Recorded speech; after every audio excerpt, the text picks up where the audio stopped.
Before we begin this deep journey together, let me first ask you to please subscribe to this channel. If you enjoy videos that open your mind and reveal parts of history that many people never talk about, you will love what we share here. Your support helps us bring you more stories like this, stories that make you think deeply and see the world in a new way. So go ahead, subscribe, and let us start this journey together.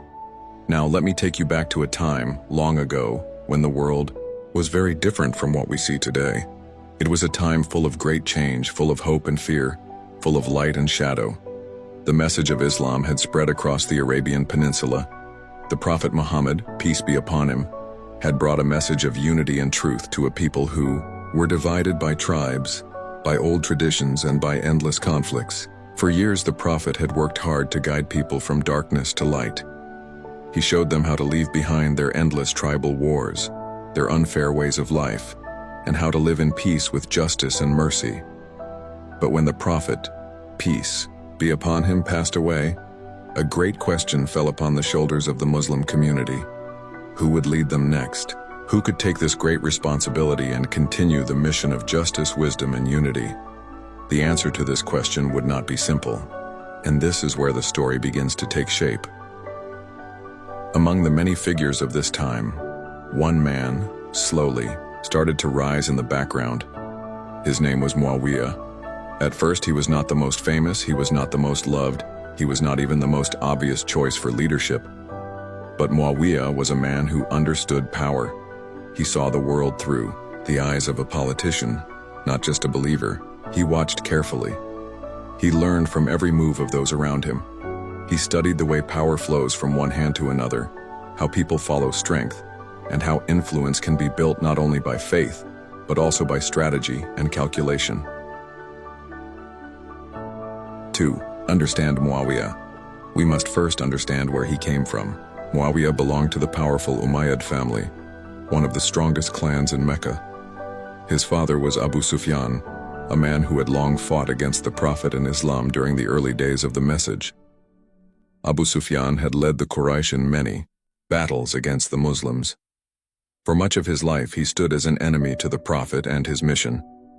But as the message of Islam grew stronger, and as Mecca finally opened its doors to the Muslims, Abu Sufyan and his family accepted Islam, at least outwardly. But history teaches us to look deeper than the surface. While many embraced Islam with open hearts, there were others who accepted it because it was the new power, the new order.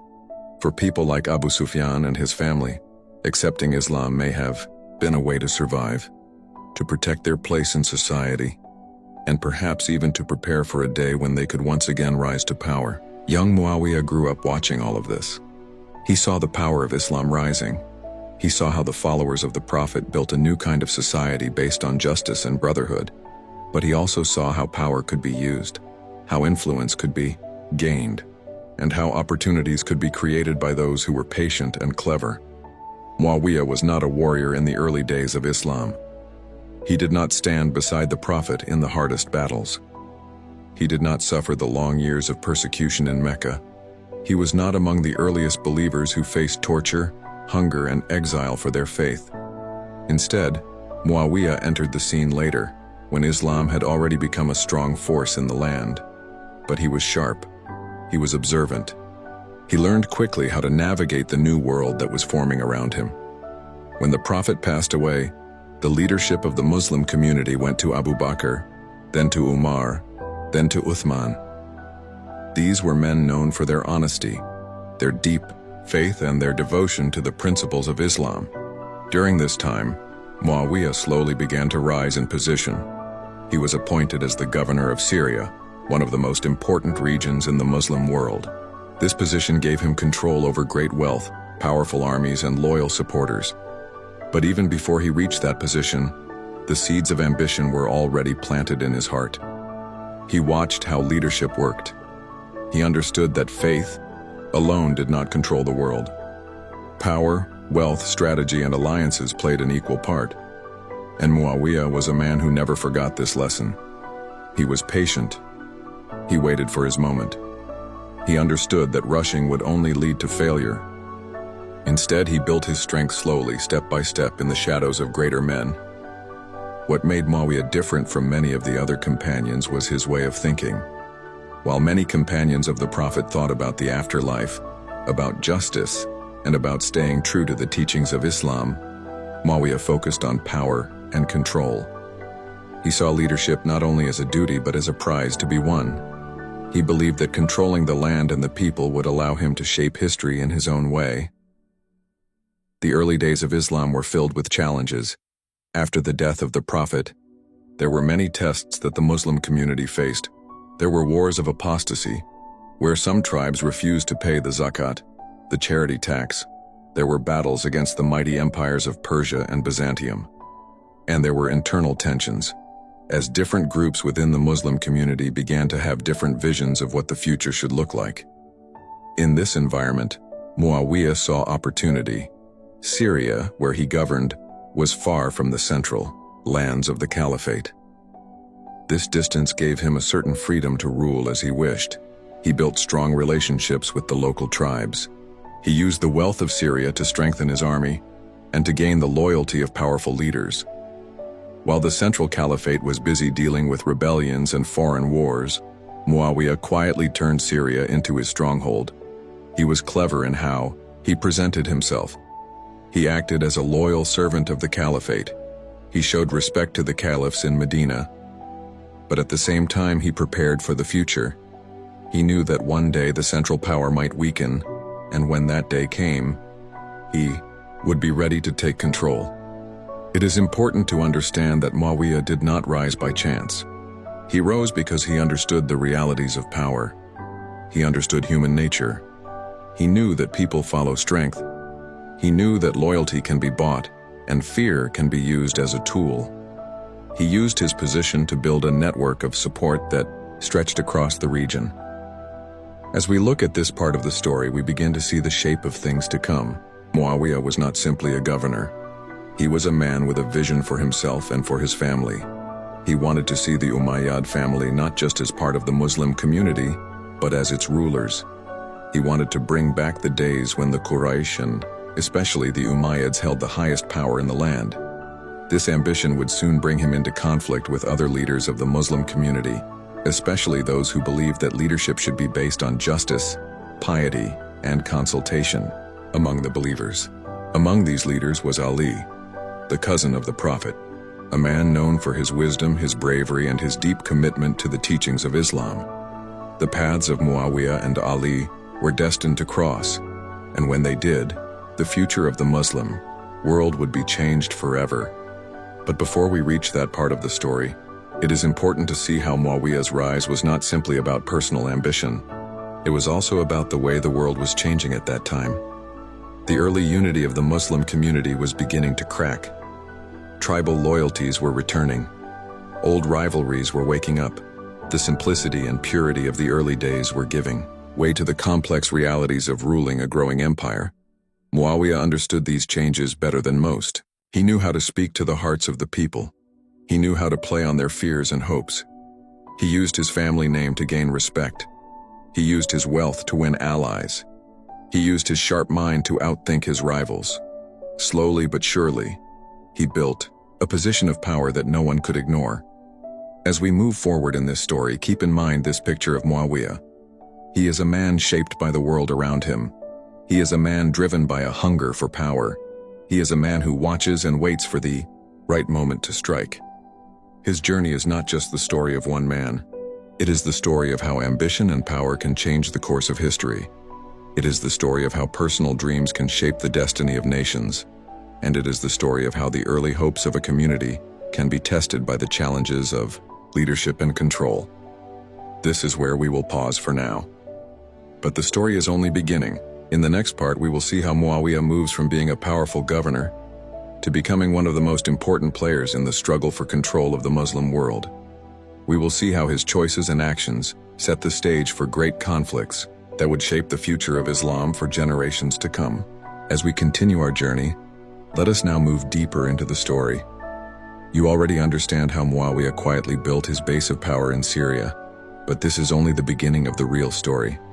What comes next is even more important because this is where Muawiya starts to move from the background into the center of history.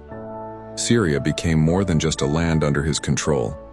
It became the strong heart of his ambition. It became the place where he gathered strength and prepared for the future he dreamed about. Muawiya understood something very clearly. He saw that the people of Syria were different from the people of other parts of the Muslim world. They were loyal to strength. They respected leadership that could protect them, feed them, and give them victories. Muawiya gave them all of this. He knew how to make them feel secure under his rule. He provided stability when other regions were facing chaos. He gave them victories when other regions were facing defeats. He gave them wealth when other regions were struggling. Slowly, Muawiya became not just a governor, but the master of Syria in every way. While Muawiya was building his power in Syria, the Muslim world was facing many troubles. The Caliph Uthman, a man known for his kindness and generosity, was facing growing anger from different parts of the empire. Some people accused him of favoring his own family, the Umayyads, too much. They said he gave them positions of power and allowed them to become too rich. Others believed that his advisors were misleading him and making wrong decisions.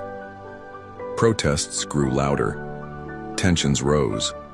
People from Egypt, Iraq, and other regions came to Medina to demand justice.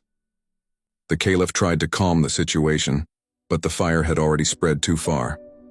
It is important to understand that during this time, Muawiya kept a careful eye on everything. He watched the events unfold in Medina from his safe position in Syria.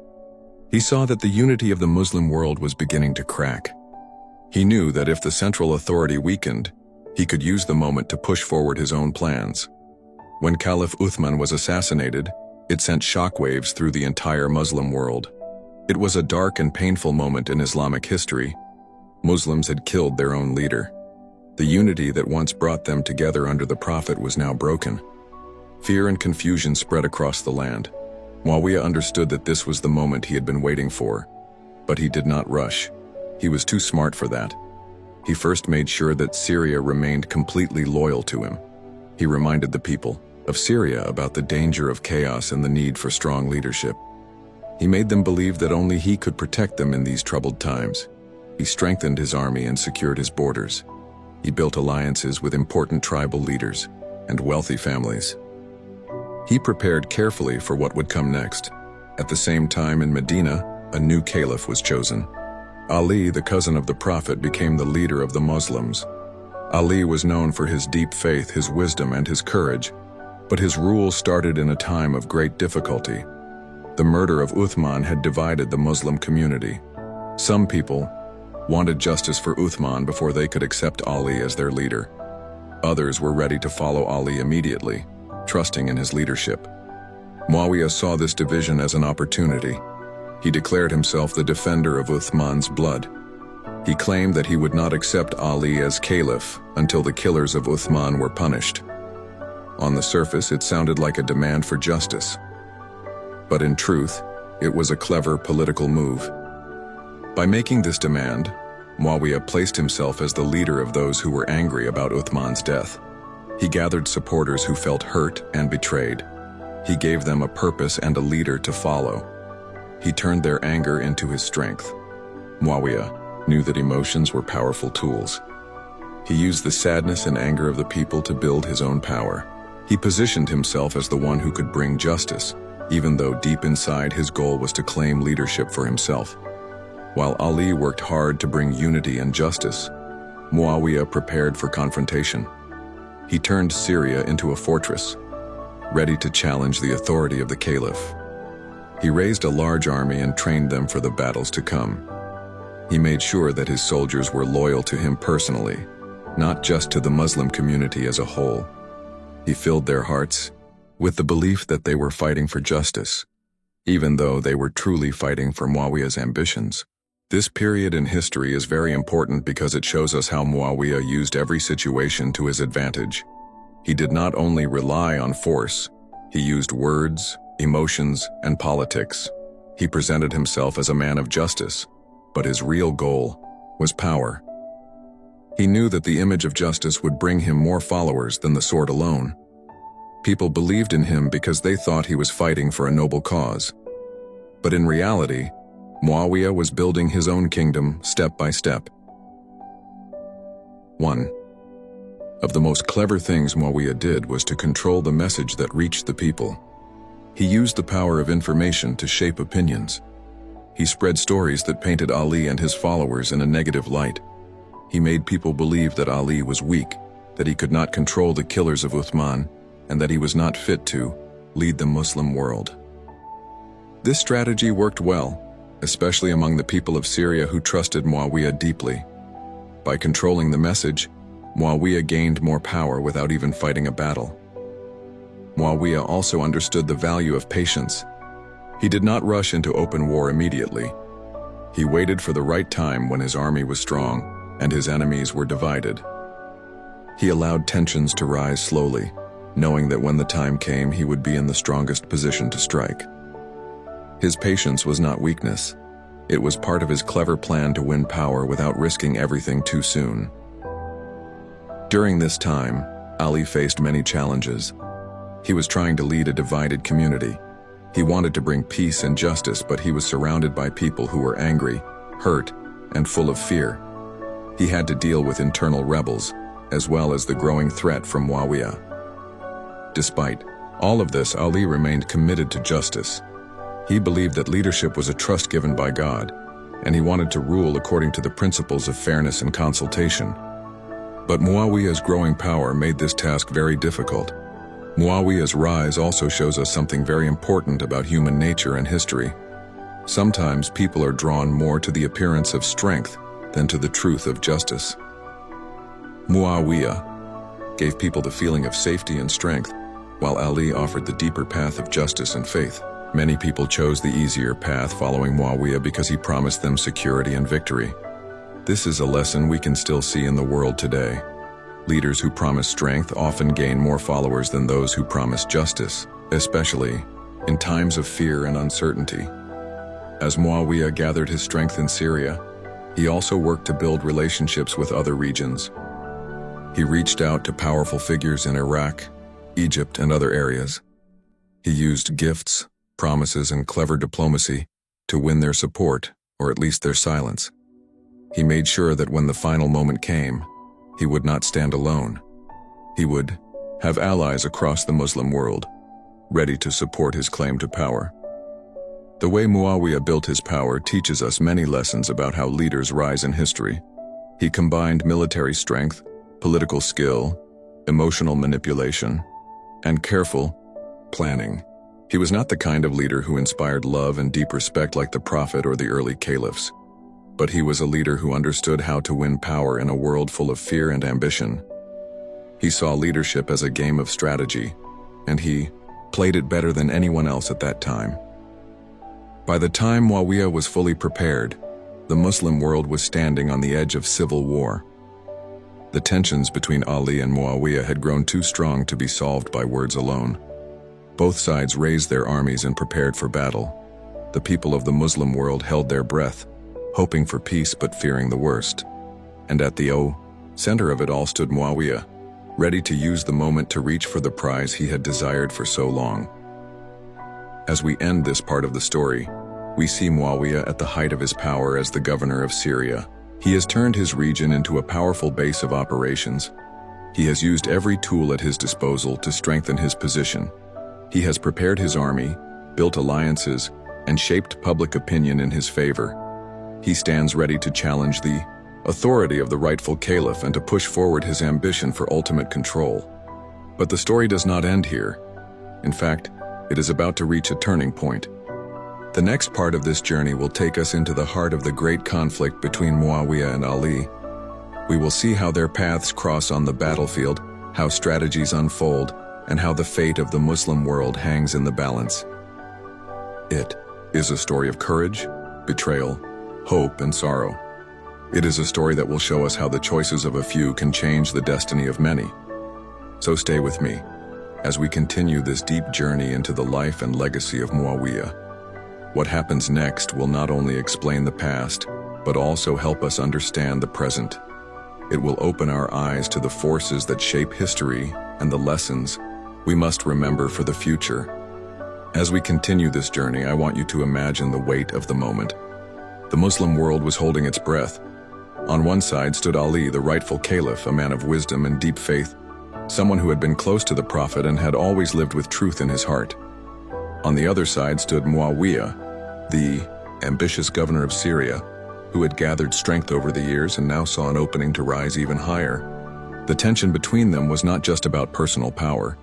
It was about two completely different visions for the future of the Muslim world. Ali wanted a future of justice, fairness, and consultation among the believers. He believed in leading, with sincerity and devotion to the teachings of Islam. Muawiya, however, saw power as something to be taken and controlled. He believed that leadership belonged to the strong, to those who could hold power firmly in their hands, even if it meant using clever tricks and hard force. The battle between Ali and Muawiya was not something that happened suddenly. It had been building step by step, slowly gathering strength until it became too big to stop. Ali had tried to bring peace. He wanted to unite the Muslims and prevent bloodshed. But Muawiya was not interested in peace. He was interested in power. He used the cry for justice over the death of Uthman as a tool to gather support. He made people believe that Ali was protecting the killers of Uthman, even though Ali himself had nothing to do with it. This false message spread far and wide, and many people who did not know the full truth began to support Muawiya, thinking they were fighting for justice. As the days passed, both sides prepared for war. Ali gathered his loyal followers, people who believed in his leadership and in the purity of his intentions. They were not as wealthy as Muawiya's forces, and they did not have the same level of military preparation. But they had deep faith and strong hearts. They believed they were standing for truth, and this belief gave them great strength. Muawiya, on the other hand, had built a powerful army with the wealth of Syria. He had trained soldiers, experienced commanders, and a well-organized structure. He also had the advantage of being far from the central lands of the caliphate, which allowed him to act with freedom. The two armies finally met near a place called Siffin. This would become one of the most famous and painful moments in Islamic history. The Battle of Siffin was not just a clash of swords, it was a clash of dreams, a collision of two paths for the future of the Muslim world. In the beginning, both sides tried to avoid a full-scale war. There were attempts at negotiation. Messages were sent back and forth. Ali, true to his character, hoped to find a way to solve the conflict without fighting. He knew the damage that a civil war would bring. He knew that Muslims fighting Muslims would open wounds that might never heal. But Muawiya used these talks to buy time, to strengthen his position and to prepare for battle. When the fighting finally began, it was fierce and brutal. Brother fought against brother. Companion faced companion. The ground of Siffin became soaked with the blood of Muslims who, just a short time before, had been united in their mission. The battle went on for days, with neither side gaining a clear victory. Both armies suffered heavy losses. The pain of this conflict was deep. It hurt not only the soldiers but also the hearts of all Muslims who heard about it. People could not understand how it had come to this, how the followers of the Prophet had reached a point where they were fighting each other. As the battle dragged on, Muawiya once again used his clever mind to change the course of events. He ordered his soldiers to tie pages of the Quran to their spears and raise them high in the air. This was a powerful image. It made people think that Muawiya's side was calling for peace based on the Quran. Many of Ali's soldiers, seeing this, felt they could not continue fighting.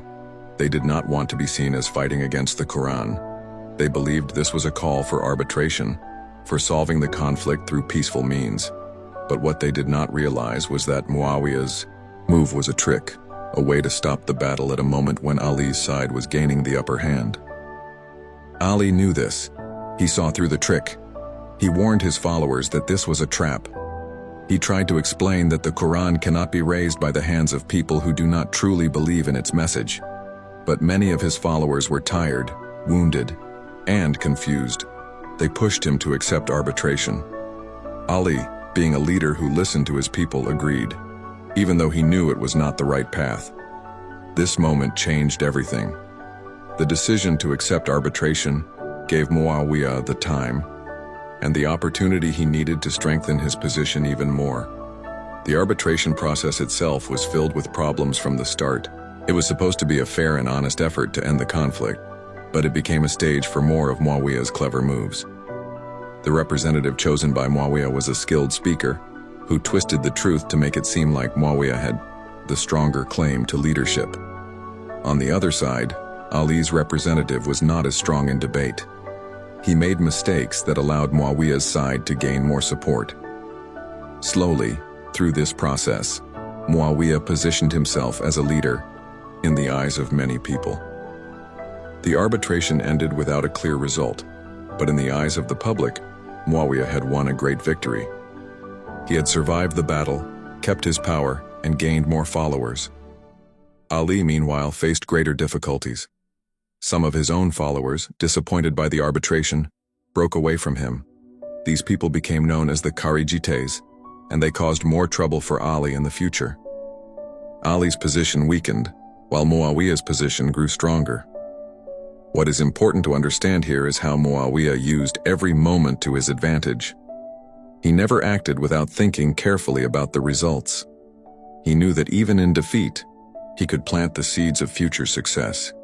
He used the emotions of the people, the weaknesses of his enemies, and the opportunities of the moment to move closer to his goal.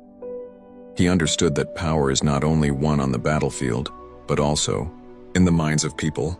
By controlling the message, by appearing strong and clever, he built an image of leadership that many people accepted.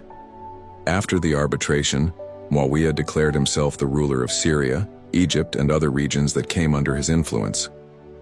He acted as if he were already the caliph, even though the rightful caliph Ali was still alive. He sent letters to other governors, calling them to join him. Some resisted, but many, seeing his growing power, accepted his leadership.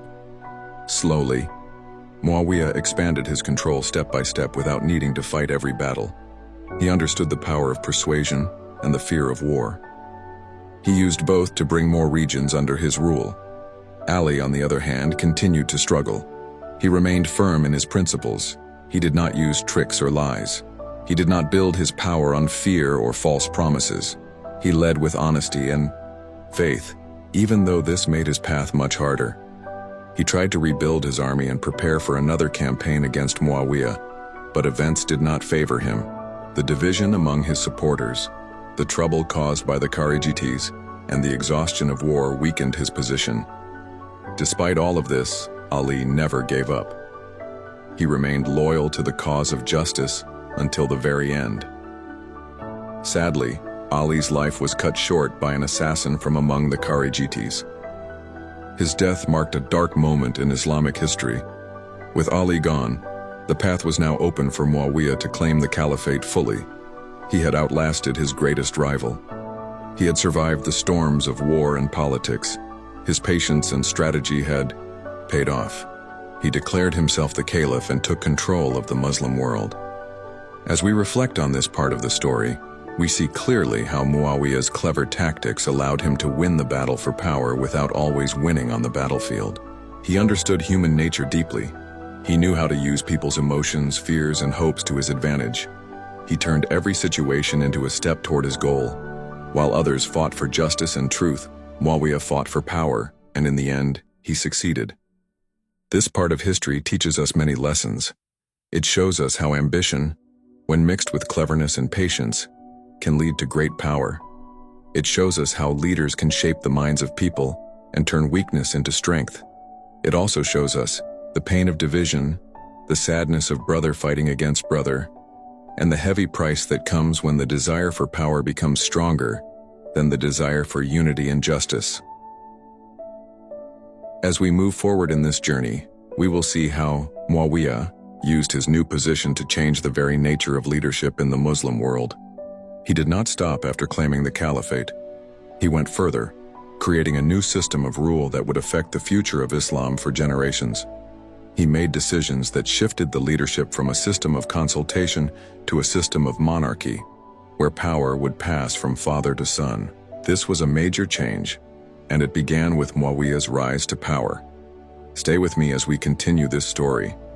What comes next will open your eyes even more. we will see how Muawiya, now in full control, shaped the destiny of the Muslim world in ways that still echo through history today. We will understand how his choices and actions left a mark that cannot be erased, and we will explore the deep impact of his leadership on the future of Islam. After the death of Ali, the Muslim world stood at a dangerous crossroad. The man who had tried his best to keep justice and truth alive had been taken away by the blade of an assassin. With Ali gone, many people felt lost and uncertain about the future. They looked around and saw the growing power of Muawiya. He had been waiting for this moment for a long time. Now there was no one strong enough to stand in his way.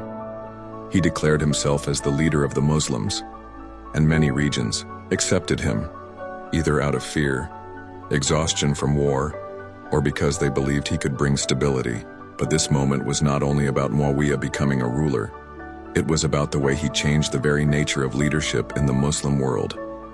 Before Muawiya, the caliphate was built on consultation, justice, and the idea that the best among the believers should be chosen to lead. It was not about family power or passing the throne from father to son. Leaders like Abu Bakr, Umar, Uthman, and Ali were chosen because of their character, their knowledge, and their dedication to the people. Muawiya, however, saw power in a different way. He saw it as something that must be held tightly, controlled carefully, and protected at all costs. He did not want to risk losing power through consultation or elections. He wanted to make sure that his family would continue to rule after him. To secure his position, Muawiya worked very hard to bring peace and order to the empire. He knew that after so many years of war and division, people were tired. They wanted safety. They wanted their lands to be free from conflict. Muawiya used this desire for peace to strengthen his rule. He offered stability and promised protection from chaos. He rebuilt cities, supported trade, and made sure that the armies were strong and ready. In the eyes of many, Muawiya was giving them what they needed the most at that time, and this made his position even stronger. But behind this image of peace and stability, Muawiya was also carefully planning for the future. He made a decision that would change Islamic history forever. He chose to appoint his son Yazid as his successor. This was a very serious step, because it meant turning the leadership of the Muslim world into a hereditary rule, like a kingdom. Many people were shocked by this decision. They knew that this was not the way the early caliphs had led the Muslim community. Leadership was supposed to be a trust, not a family possession. But Muawiya pushed forward with his plan. He worked hard to make the powerful tribes and leaders accept Yazid as the next ruler. He used persuasion, rewards, and sometimes pressure to gain their agreement. Muawiya understood that changing a system of leadership would not be easy. He knew that many people would resist this idea, but he also knew that people were tired of conflict and valued peace over everything else. He presented Yazid's future rule as a way to continue the stability they had started to enjoy. He argued that a clear line of succession would prevent new wars over leadership. Many accepted this reasoning, even if they felt uncomfortable in their hearts. Some agreed because they feared Muawiya's power. Others accepted because they hoped it would truly bring peace. Whatever the reason, Muawiya succeeded in preparing the way for his son. While Muawiya worked on securing Yazid's position, he also took steps to silence opposition. He kept a close watch on those who disagreed with him. He sent messages to important figures making it clear that they should not challenge his decision. Some of the companions of the Prophet, people who still remembered the early days of Islam, were deeply troubled by Muawiya's actions. They spoke out against the move toward monarchy, warning that it would lead the Muslim world away from its true principles. But their voices were drowned by the power of Muawiya's rule and the fear of more bloodshed. Muawiya's ability to control the situation came from his deep understanding of politics and human nature. He knew how to balance force with persuasion, fear with reward. He made sure that his government worked efficiently. He ensured that taxes were collected fairly and public services continued to function well. He kept the army loyal and ready. He built strong relationships with tribal leaders and governors across the empire. By doing all of this, he made it very difficult for anyone to oppose him openly. At the same time, Muawiya continued to spread his message through public speeches, letters, and other forms of communication. He presented himself as the protector of the Muslim community, the man who had saved them from endless war and division. He claimed that his leadership was for the good of the people and that appointing Yazid would keep the peace. Many ordinary people, tired of years of conflict, accepted this message. They wanted a break from fighting. They wanted to feel safe in their homes and cities. Muawiya gave them that feeling, even if it came at the cost of changing the foundation of their leadership system. It is important to understand that Muawiya's move to establish hereditary rule was not just a small change. It was a complete transformation of how leadership worked in the Muslim world. It set a new direction that would continue for centuries. From this point forward, leadership would often be passed down within families, turning the caliphate into something more like a kingdom. This shift had deep effects on Islamic history, shaping the politics and power struggles of future generations. Muawiya's actions also had a personal side. He was deeply loyal to his family and wanted to see the Umayyad name remain strong in history. By appointing Yazid, he was not only securing his own legacy but also ensuring that his family would continue to hold power. He believed that this was the best way to keep control over the vast and diverse empire. He feared that without a clear line of succession, the Muslim world would fall back into chaos and bloodshed. While Muawiya worked to strengthen his dynasty, he also continued to expand the empire. His armies pushed the borders outward, bringing new lands under Muslim control. He led campaigns against the Byzantine Empire and supported military actions in North Africa and other regions. These victories added to his image as a strong and successful leader. They gave him more resources and more respect among the people. But even as he expanded the empire, he never forgot his main goal of securing power at home. Muawiya's rule was marked by a strong central government. He appointed governors who were loyal to him and made sure that they carried out his policies effectively. He created a system of spies and messengers to keep him informed about events across the empire. This allowed him to respond quickly to any threats or challenges. His control over information and communication helped him maintain order and prevent uprisings. Many historians say that Muawiya was a master of political balance. He knew how to keep different groups satisfied enough to avoid rebellion. He balanced the interests of the tribal leaders, the military commanders, and the ordinary people. He rewarded loyalty and punished disobedience. He understood that ruling such a large and diverse empire required more than just military strength. It required careful management of people's hopes, fears, and desires. Muawiya also paid attention to religious matters, but his focus was more on keeping the peace than on deepening faith.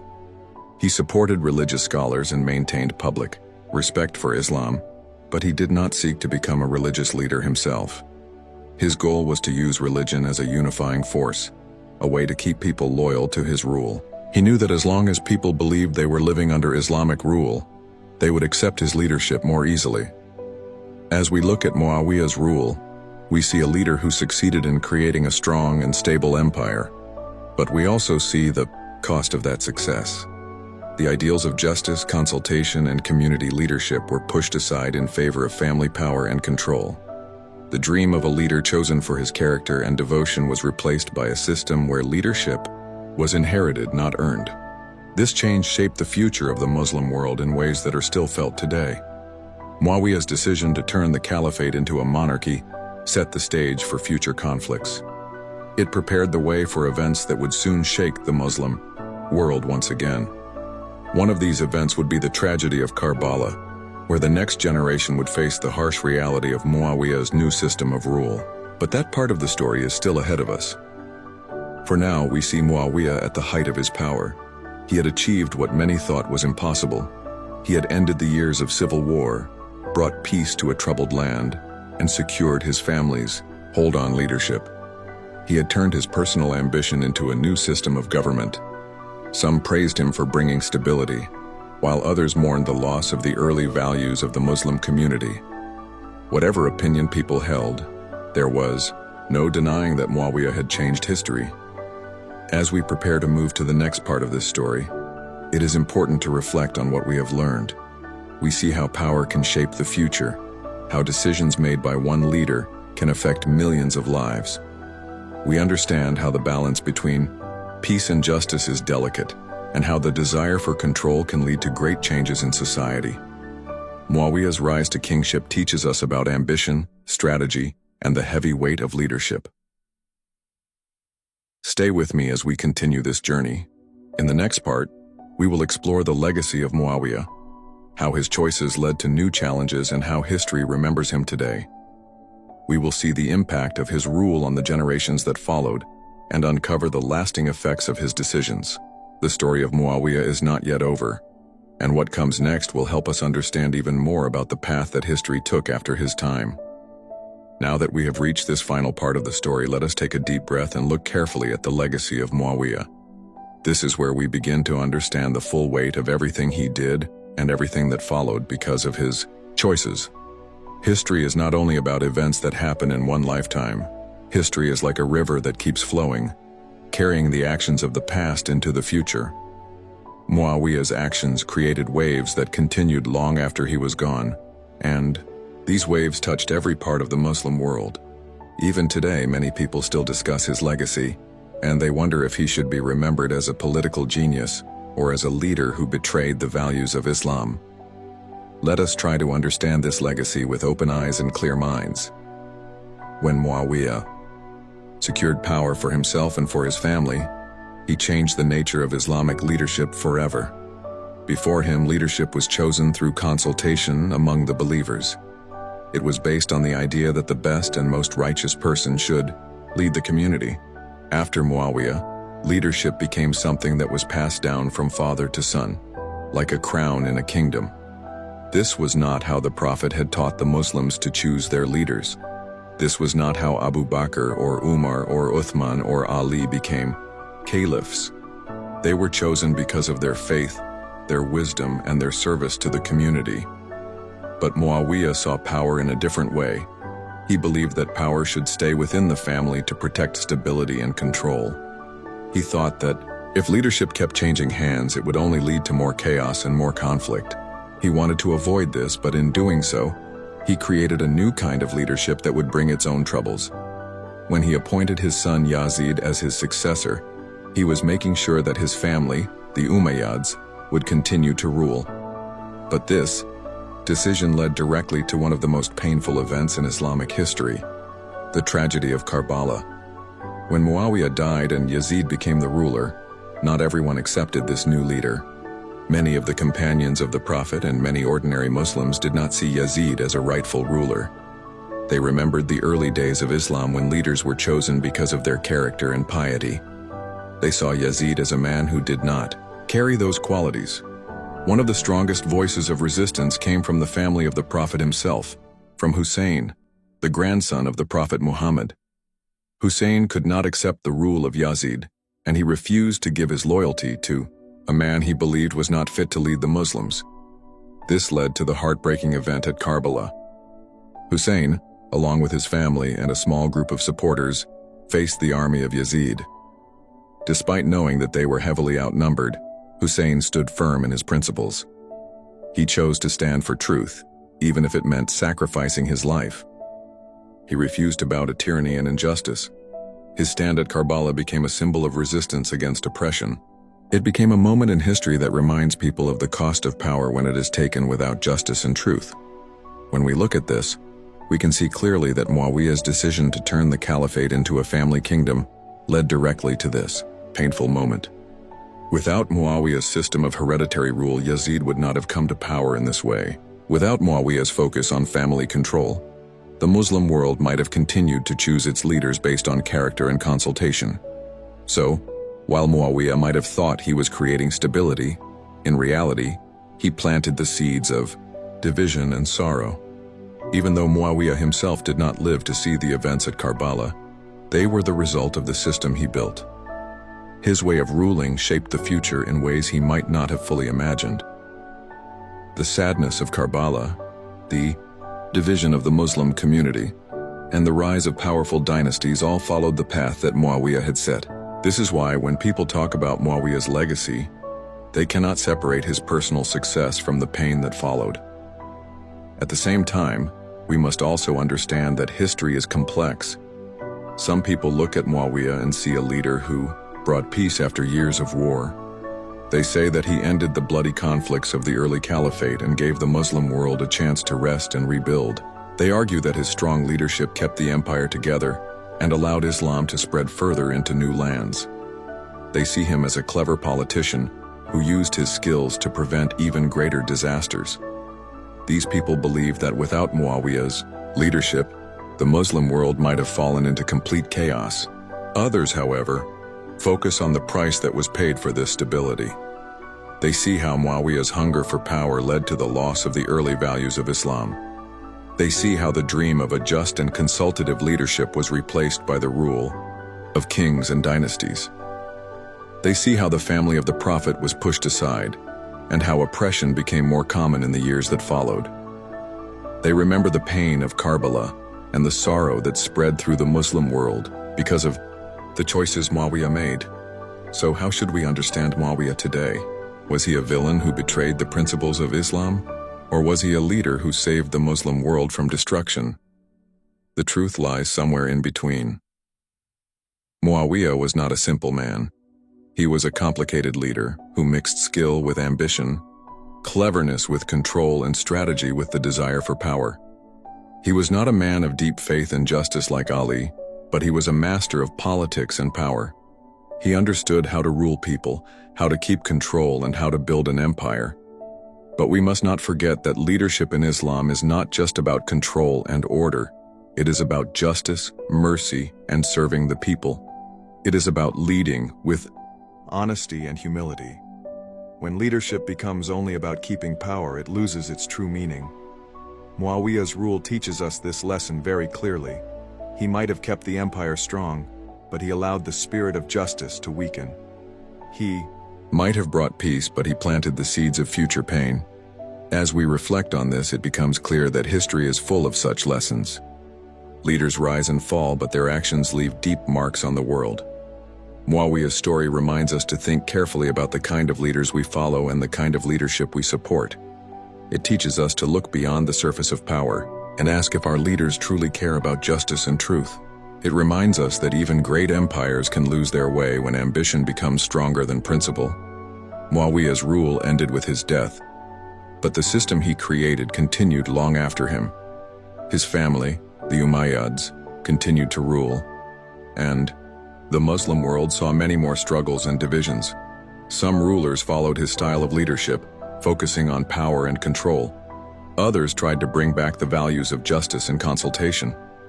But the change that Muawiya had made was deep, and it shaped the path of Islamic history for generations.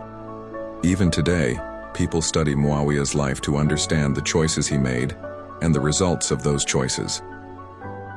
Historians, scholars, and ordinary people all try to learn from his story. They debate his actions and discuss his legacy. Some see him as a warning of what happens when power is placed above justice. Others see him as a realist who understood the hard truths of leadership in a difficult time. Whatever view people take, one thing is certain: Muawiya's story is too important to forget. As we close this journey together, I want to leave you with a final thought. The story of Muawiya is not just the story of one man. It is the story of how choices shape history. It is the story of how ambition and power can change the direction of a community. It is the story of how the early hopes of Islam were challenged by the realities of leadership and politics. And it is a story that still speaks to us today, reminding us to hold tightly to our values and to choose our leaders with wisdom and care. Thank you for staying with me through this deep and important journey. I hope that this story has opened your eyes to the complexities of history and helped you understand the weight of leadership and the importance of justice. Remember, history is not just about the past. It is a mirror that shows us who we are and guides us toward who we can become. Stay curious, stay thoughtful, and continue to seek the truth in every story you hear.